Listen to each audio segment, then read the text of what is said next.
Tesla Motors announced last week that it has broken ground in Nevada for its Gigafactory, which will make batteries for its electric cars. However, CEO Elon Musk says Tesla is still evaluating other locations, including New Mexico. The stakes are high, with a promise of 6,500 jobs, although Musk made it clear that the price tag for the winning site would be steep, $400 or $500 million. Lawmakers here say it might well be worth it, but they caution that such a huge incentive would need some serious safeguards and clawback provisions. And Rob, one editor in Texas wrote that this is all starting to sound like a shakedown by Tesla. What do you think? Well, I'm a skeptical person by nature, and I think what's going on here is that Mr. Musk is a smart businessman, and when you play poker, if you don't have to throw away a card, why throw away a card?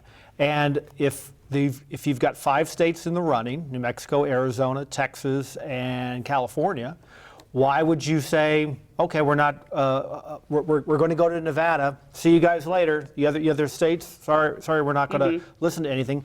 It seems to me what Mr. Musk is doing is, I think he's made up his mind. He wants to go to Reno, but he wants to make sure to keep Reno's feet to the fire, and the state of Nevada's feet to the fire. He's going to keep stringing along Arizona and New Mexico and all the other Texas and California to make sure that he can get the best deal he can from Nevada. They're so cynical, Rob. Skeptical is the word I use rather than cynical. Sophie had a particularly strong reaction last week. So is it still worth coming up with this kind of money, if we even have a chance? Well, I mean, the truth is, it's not like we have to give him the money and then hope that he'll choose him. The money only goes to Tesla if Tesla goes to New Mexico. And so it's not as if we're writing the check today. What I think is important, though, is that we are looking at a very stagnant New Mexico economy. We haven't seen a whole lot of action in terms of building the employment pool, et cetera. And so it's hard not to look at something like the Tesla factory and say, wow, it'd be great to have those 6,000 plus jobs. It would make a big dent it's a huge project in our unemployment. And so we are in a position that Texas isn't in, Arizona isn't in, where we're in this great state of need. And I think that causes us to place more importance on the Tesla factory and to think very seriously about that $500 million, how we might be able to spend it there. Well, Janice, the lawmakers are saying we want safeguards, but even Mr. Musk admits this is a risky venture, right? Well, of course, how much safety can we put in? Well, I'm saying, and you do not go forward without risk. You just don't. But I thought his comment that when Tennessee brought in Volkswagen, that they put in $508 million. Well, let's put this in perspective. In 2006, that was 1/30th of its budget. We're talking about 1/12 of our budget. Now, that being said, there is risk. There is a lot to be said for Wayne Gretzky. You are guaranteed not to score on 100% of the shots you don't take. We're in there pitching, and the pitch alone positions us to go where I think we need to go. I would much rather have 5 smaller factories, 3 of which that will survive for the next 20 years. The chances of us getting Tesla, there are a number of things that we're not talking about. So we've got the railroad, that's good. We've got the land, that's good. What about access to power? What about workforce? Workforce? Actually, Tesla is advertising right now for 1,400 employees, and I'm looking at that and I'm going, where are we doing the workforce development? And they're advertising in Nevada. There you go. Or I don't know. I've not seen this, and many of it's really quite specific, very heavy on engineers. Are we turning out those engineers? Are we losing them? And to that question that Megan brought up, it is not uncommon to advertise nationally for those highly skilled jobs. And so I'm sure that they're sending them to Nevada. But my understanding is that they're advertising nationwide. Well, actually, I was just checking their website, and I actually added up all the positions they call as open. And then, so let's recount some of our other activities. And one is Mesa del Sol. Dan was there when they came in and said, we're going to have 8,000 residents by 2008, and we're going to have 3,000 employees. And I don't think we're to 1,000 yet. So I am like Rob, I'm very skeptical. Although they did hit the recession as they were building. Oh, absolutely. But if you aren't in the game and not pitching, you're nothing. So how do you expect to create jobs if you're not trying?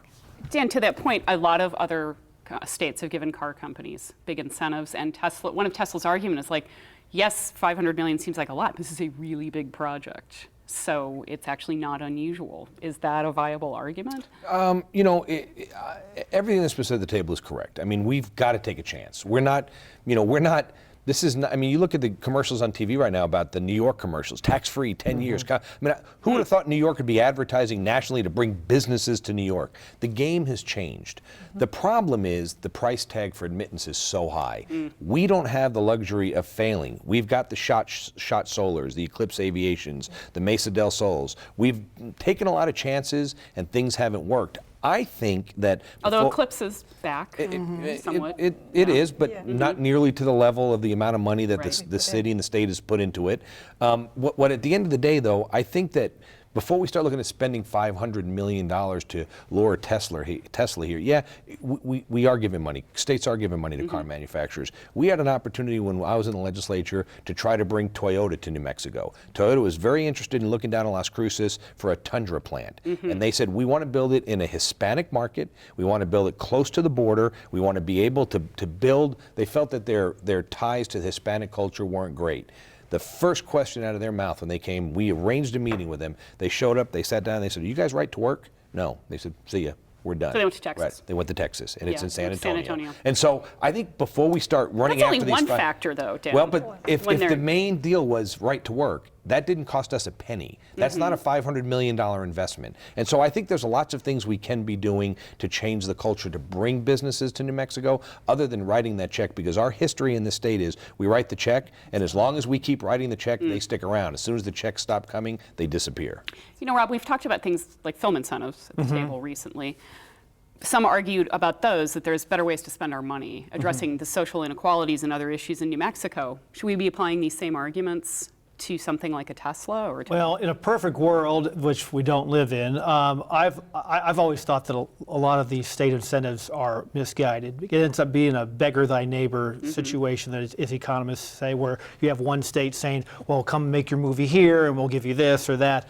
But Dan's right, and Janice is right too. We live in a world where we've got 49 other states that are making these kinds of offers. The best thing you can do is clawbacks, because the Shot Solar fiasco here in New Mexico was a perfect example of that. The state got on the hook for a lot of this money, and when the solar industry went belly up because China was undercutting them, the state got left holding the bag. You know what I think, Megan, when you talk about the film industry, though, I think that there's been a great move. You got to give credit to Nick Manatas, who's running that whole thing out there right now.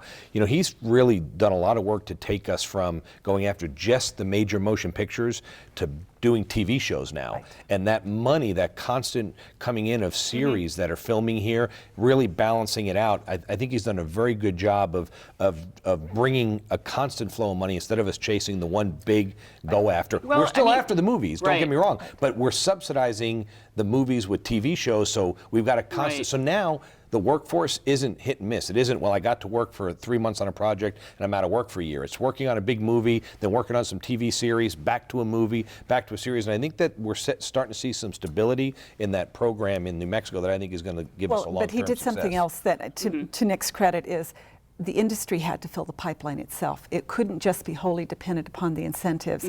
And it really did take a major shift, and the television programs did that, so that now the industry itself is filling the pipeline.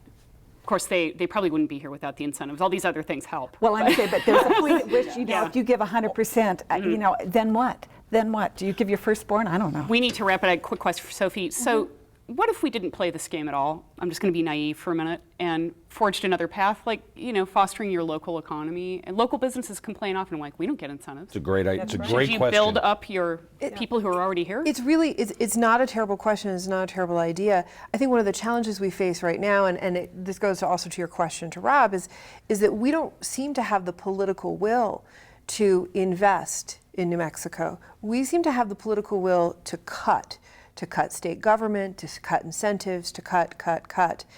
And I recognize that is a pretty mainstream philosophy of government, that idea of cutting back. But when we're talking about investing $500 million in a project like Tesla, it's something that people seem to be able to get behind. We don't seem to be able to get behind better social services, better investment in small businesses. We say tax cut. You know what? It's not going to matter what my tax filing looks like if I don't have the customers, if I don't have the incentives. you know, I don't have the sales basically. But you know, But- Megan, I would tell you that I think that raise a great point. We're out of time. Looking Keep at going. taking that 500 million Yep. and investing it to bring that tech to the market. Look at all of the technology that the labs have invented. That the minute it goes to market, it leaves New Mexico. Right. If we could keep that stuff here, we'd be Absolutely. 10 times ahead. A subject for a future program.